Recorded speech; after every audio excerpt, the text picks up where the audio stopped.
Do konca slovenského šampionátu zostávajú iba dve podujatia. Na to predposledné do Rožňavy prišlo 33 posádok. Najskôr sa však pozrime na to, kto ešte môže byť absolútnym majstrom Slovenska. Prioritou Stanislava Chovanca a Karla Holáňa pre túto sezónu bola stavba nového vozidla Škoda Octavia VRC, ktorú sa poprvýkrát predstavili v Urbanove. Na ceste k absolútnym majstrom majú najbližšie v 5 podujatiach nazbierali 117 bodov. Já bych nepředbíhal, je to dlouhé, je to těžké. Počasí trošičku nám zapršelo, takže to bude i klouzat, uvidíme. Michal Gargulák s Jiřím Malčíkom začali sezónu až na Košickej rally, kde zvíťazili. Napriek tomu sú po 6 podujatiach slovenského šampionátu s 80 bodmi na druhom mieste. Staňa Chovanec má větší šanci, protože mu stačí dojíždět furt za nama. Dvakrát, když jde druhý, tak má titul, takže spíš teoreticky bychom to mohli získat my. Iba o 5 bodov menej má Igor Suško s Emilom Horňačkom. Neúčasť na rally Rožňava ich zbavila možnosti uchádzať sa o titul majstra Slovenska. Ako vidno na ich príklade, financie dokážu poriadne skrížiť plány. Na prenajom súťažnej Toyoty Corolla VRC im totiž chýbal rovný 1 000 000 korún. Prvýkrát to roku pozerám rýchlosky na Slovensku, ale aspoň vidím štartové pole. Je to sklamanie, strašné sklamanie, lebo pre mňa možno trošku menšie, ale pre Igora veľmi strašné, lebo strašne sa tešil, do poslednej chvíle sme bojovali na to, aby sme vyštartovali a Igor chcel doma ukázať, že čo vie.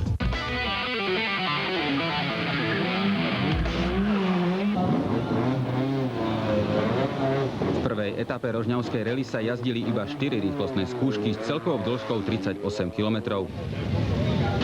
Najväčšiu starosť pri premenlivom počasí robil správny výber pneumatík. Stanislav Chovanec s Karlom Holáňom podľa vlastných slov opäť iba testovali. Tentoraz po repasácii motora v Mladej Boleslavi a ak ukázal priebeh prvého dňa úspešne. Úradujúci majstri zajazdili každú rýchlostnú skúšku s najlepším časom a do druhého dňa si vytvorili o niečo viac ako 14-sekundový náskok pred Gargulákom a Malčíkom. Súboj dvoch ašpirantov na titul pozorne sledovali aj Haberman s Hadžiom, ktorí svoju účasť v Rožňave museli kvôli problémom s motorom na svojom Nissane Almera zrušiť. V tejto sezóne štartovali iba v 2 súťažiach a žiadnu z nich nedokončili. Michal Gargulák zajazdil v piatok vždy s druhým najlepším časom. Rozdiel 14 sekúnd nebol natoľko veľký, aby nemohol pomýšľať na víťazstvo.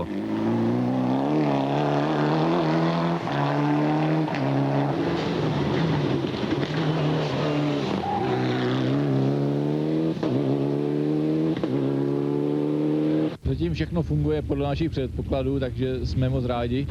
Trošičku byla to ruleta s pneumatikama, na první 2 rychlostní zkoušky nám to vyšlo, zvolili jsme sliky a na těch slikách opravdu to fungovalo. Na druhé rychlostní zkoušce jsme jeli na jistotu, protože nevěděli jsme, jak je za kopcem vlastně v Rožňavě pršelo, že? Takže jsme zvolili mokré gumy. Předpokládám, že to bude pěkné počasí a zkusíme to stáhnout, no ale těžko říct. Prvý deň vyšiel podľa predstav aj Igorovi Drotárovi, ktorý nemal v doterajšom priebehu šampionátu veľa šťastia. Vo Formule 2 mu zatiaľ patrí v priebežnom hodnotení 3. miesto a to odjazdil iba prvé 2 podujatia v Revúcej a v Prešove. Raz neštartoval a 3-krát musel odstúpiť. V Rožňave skončil po prvej etape na 3. mieste. Jeho najväčší súperi Tovi s Millerom sa už nemusia obzerať dozadu. Po 6 podujatiach sú majstrami Slovenska skupiny F2. Na posledných 3 súťažiach vás trošku zradilo auto. Ako je to dnes? Je pravdou, zradil nás trošku autičko, teraz zatiaľ, chvála Bohu, drží. Bolo na repasii v Mladej Boleslavi, tak dúfam, že to bude do šťastného konca. V triede N4 je súboj o prvú priečku dramatickejší. Mladý, iba 18-ročný Tibor Čerhalmi prišiel do Revúcej na novom aute. Ford Escort Cosworth vymenil za silnejšie Subaru Impreza. Rozdiel 25 bodov na Radoslava Bujdoša nie je neprekonateľný. Spolu so svojím spolujazdcom Martinom Krajňákom sa preto určite pokúsia zmazať tento náskok. V piatok prišli do cieľa na celkovom 4. mieste za Drotárom. Bujdo zaostával na každej rýchlostnej skúške priemerne o 6 sekúnd. Jeho strata v konečnom sumári prvého dňa bola napokon 24,3 sekundy. V priebežnej kvalifikácii to stačilo na 5. miesto celkovo.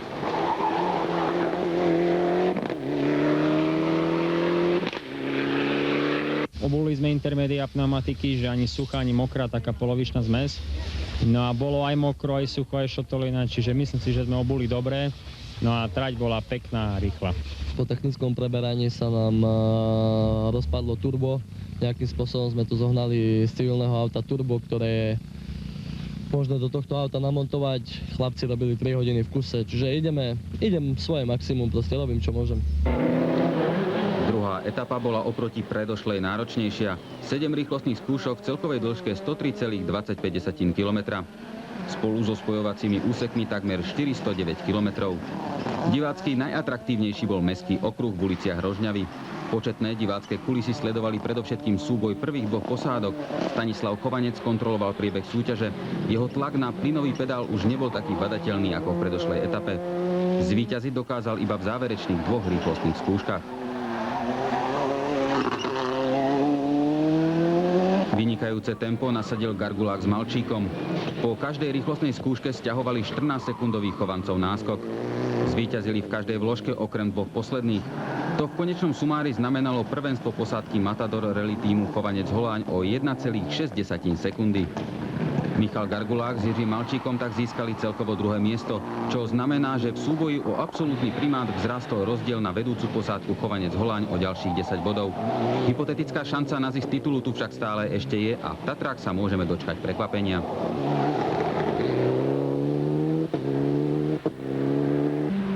Igor Drotár s Vladimírom Bánocim jazdili aj v druhej etape vynikajúco a tretie miesto z predošlého dňa v celkovej kvalifikácii by si zaisto udržali, nebyť poruchy na prevodovke v predposlednej rýchlostnej skúške. Tú poslednú dojazdili iba so zaradeným 5. rýchlostným stupňom. Vyhrali však skupinu F2 pred Tövišom, ktorý skončil v Rožňave na 7. mieste a Laurincom na 11. Miesto po Igorovi Drotárovi rýchlo zaplnil ambiciózny Tibor Čerhalmi. Aj v sobotu bol rýchlejší ako jeho najväčší konkurent o titul v triede N4 Radoslav Bujdoš. S výnimkou dvoch rýchlostných skúšok nazbieral drahocenné sekundy, ktoré sa v konečnom účtovaní preniesli do 3. miesta v absolútnom hodnotení rožňavskej rally. V rámci majstrovstiev Slovenska stiahol Čerhalmi náskok Bujdoša o 10 bodov. Radoslav Bujdoš s Ľubomírom Šlávkom boli v súboji s Čerhalmím oproti predošlému dňu pomalší iba o 0,4 sekundy. Celkovo v Rožňave obsadili 5. miesto.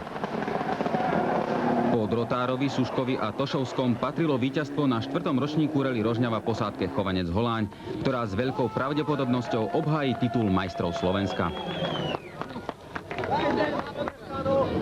Já jsem ráno špatně zvolil pneumatiky na okruh a tam jsem vlastně soupeři daroval 6 sekund. A dneska vlastně Michal hodně zrychlil a museli jsme i my zrychlovat. Já se s tím autem učím a tím, že vlastně tady ty rychlostní zkoušky se opakovaly, tak jsem měl možnost vlastně neustále se zlepšovat, protože po každém kole jsem analyzoval své chyby a snažil jsem se zase trošičku zrychlit. Myslím si, že v závěru už to tempo bylo dosti svižné. Vlastně jsem spokojený, protože jsme vyhráli všechny rychlostní zkoušky dneska. Akorát na dvou jsme zvolili špatnou pneumatiku a tam jinak bychom byli první, no ale to kdyby se nehraje, takže jsme se museli, aspoň se poučíme na příště. Som spokojný veľmi s výsledkom. S Radom Bujdošom sme sa veľmi naťahovali na sekundy. Už som myslel, že to ja psychicky nevydržím. Ale našťastie sme to zvládli, zabojovali sme. Boli tam fakt maličké sekundy, až jeden z nás povolil a tým pádom sme vyhrali my.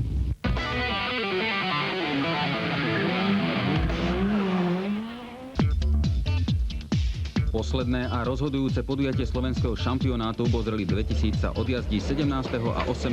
novembra v Tatrách. Je dosť pravdepodobné, že jazdci sa budú musieť vysporiadať so snehovou pokrývkou, na ktorú nie sú ešte v našich končinách zvyknutí.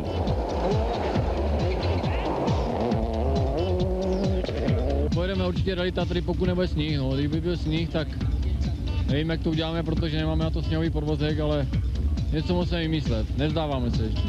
My ty problémy nemáme, my sněhový podvozek nemáme žádný, takže jako nám ty problémy teprve nastanou, ale než nám nastanou, tak ještě chceme stihnout příští týden startovat na Rally Semperit. Príprava je asi taká, že po týchto starostiach, ktoré tu nám máme, tak potrebujeme kúpiť nové turbo, nové gumy a tak ďalej. Samozrejme uvažujeme aj o prenajme nejakého auta skupiny, aby sme mali istotu. Tak samozrejme urobíme všetko preto, aby sme šťastne došli na Rally Tatry, budeme sa pripravovať, verím, že nám dopadnú dobre.